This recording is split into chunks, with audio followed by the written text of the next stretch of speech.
All right, guys, it's fucking Oscar Sunday. I don't care either. I'm sure probably most of you don't either. But I just want to start at the end and work back to the beginning of this week. It was actually a pretty full week trying to get some more content on the site. Get back to that later on. But ended the week with an interview that I've been very excited about for a while, and had some technical glitches. But finally, our interview with Italian black metal band Malnatt went up yesterday, and you should definitely give that a read because it's great and it's funny as hell, and I like that a band who makes such intriguing and overall awesome music can not take themselves that seriously, and I think that that's awesome. So you should read that. Got all four members contributing there, and if I haven't already, I want to thank Angelo at Baker Team Records for helping to set that up because that was really awesome.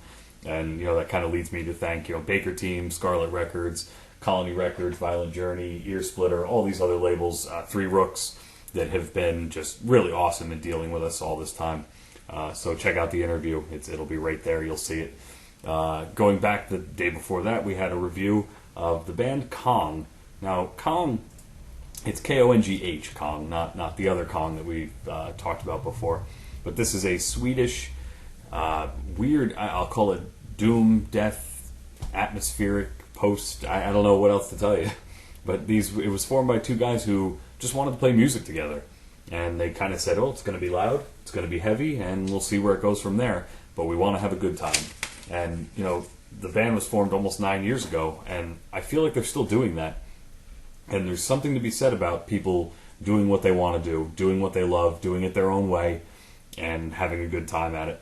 And the result being as good as it is, the new album is called Soul Creation. You kind of get the impression that these guys could do this damn near forever. So if you get a chance to listen to that album, I suggest you do so.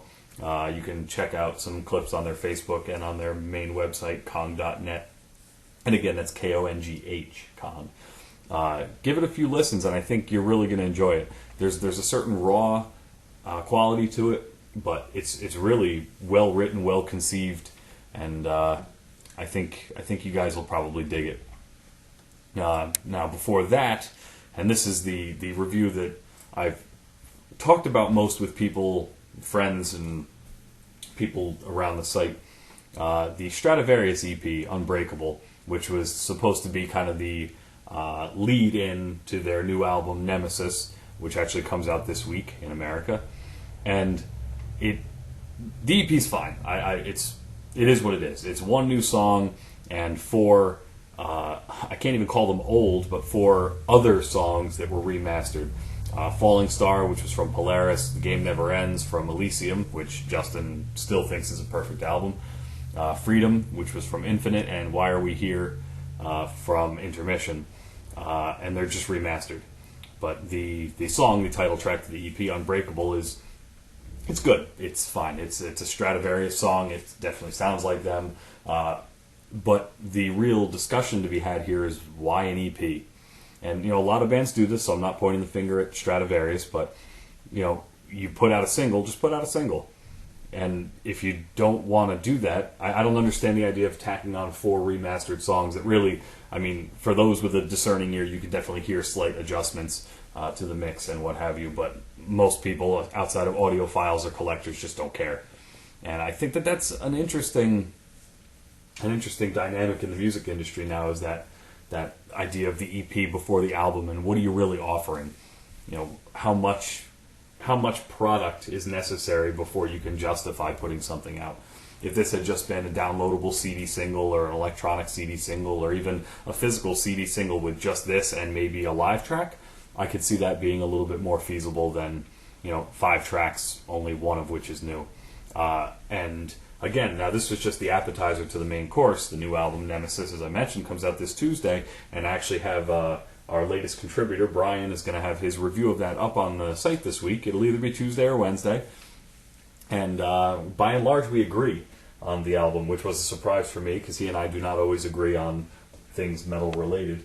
But you'll be very interested to read his take on the new album, and I think he hit the nail on the head. But I'll let his words speak for themselves this week, so keep an eye out for that. So we'll welcome him to the site with his first full review, and hopefully more to come. Before that, this week was a band called Outre from Krakow, Poland, and they were one of the most intriguing albums I've listened to recently. It's an EP called Tranquility, and it's really good. And again, it was the brainchild of two guys who, one the multi-instrumentalist, one the vocalist. And I like that, and I hope I didn't insult them. I definitely, in my review, I mentioned that the band is simply called Outre. It's Outre. It's like a spelling bee today. But, I like the simplicity of the album. I like the simplicity of the artwork. I like the simplicity of the name. I like the simplicity of everything. And I don't mean that as an insult. I think that they are straightforward, but not boring.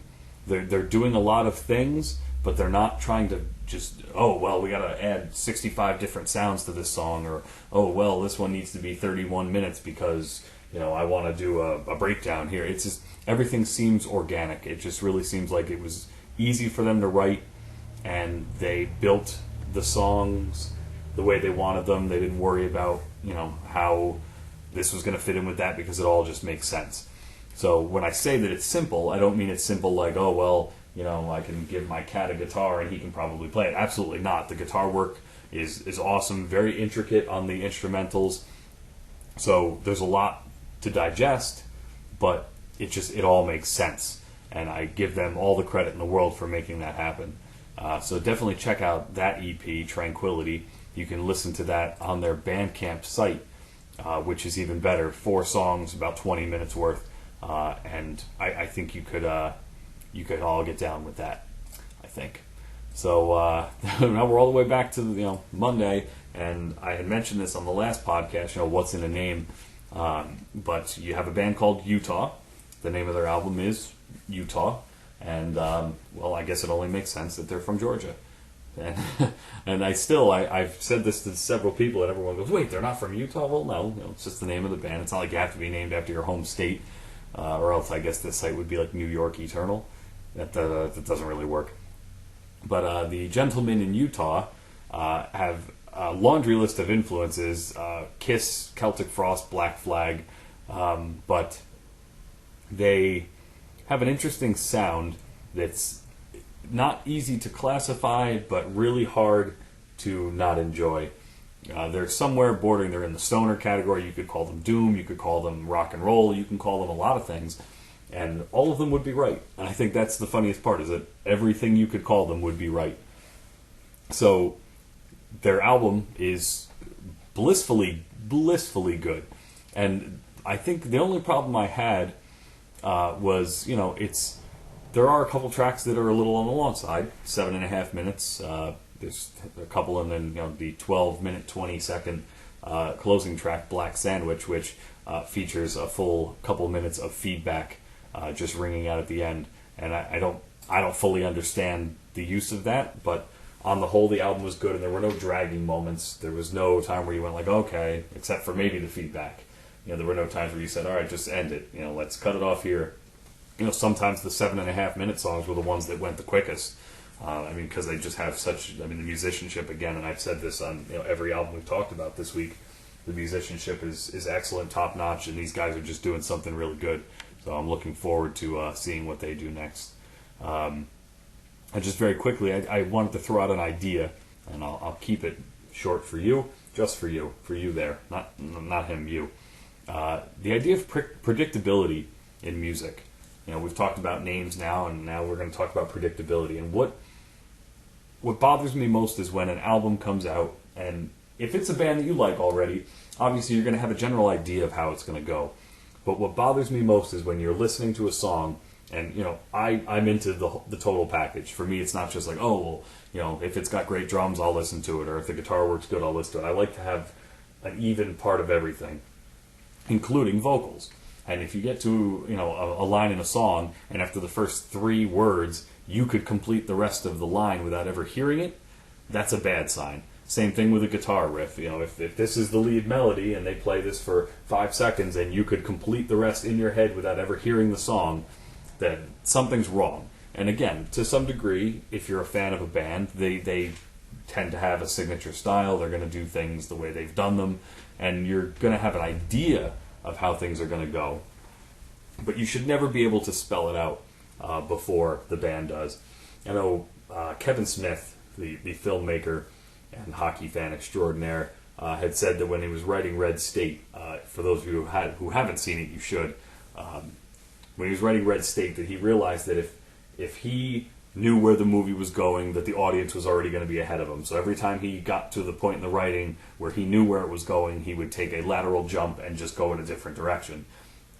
And I think that says a lot, because it's the same thing with music, and you get bands who become predictable as they go along, who just do the same thing too often, too fast, too much, and they never quite break their pattern, and it gets to the point where album after album comes and you know exactly what you're going to get.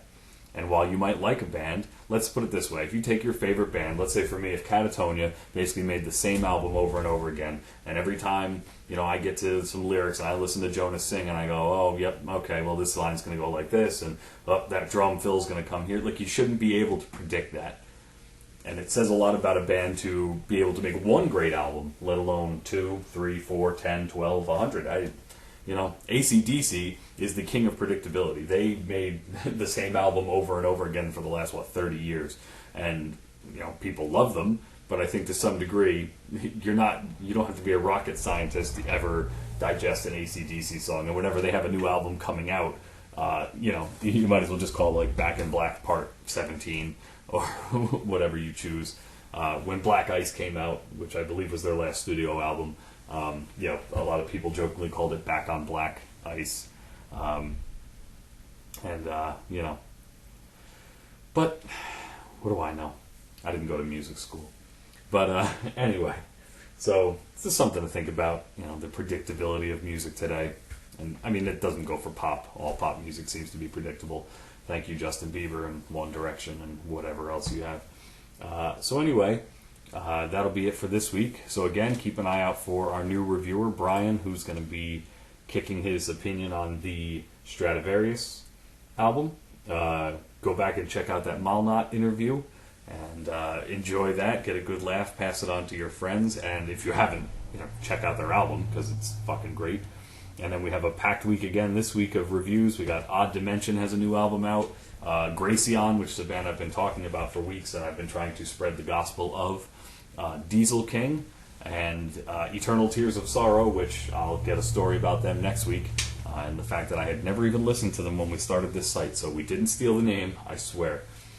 So all that and more coming next week, with more interviews on the way, and keep reading, because we got a lot of good stuff coming, and we'll catch you guys next week.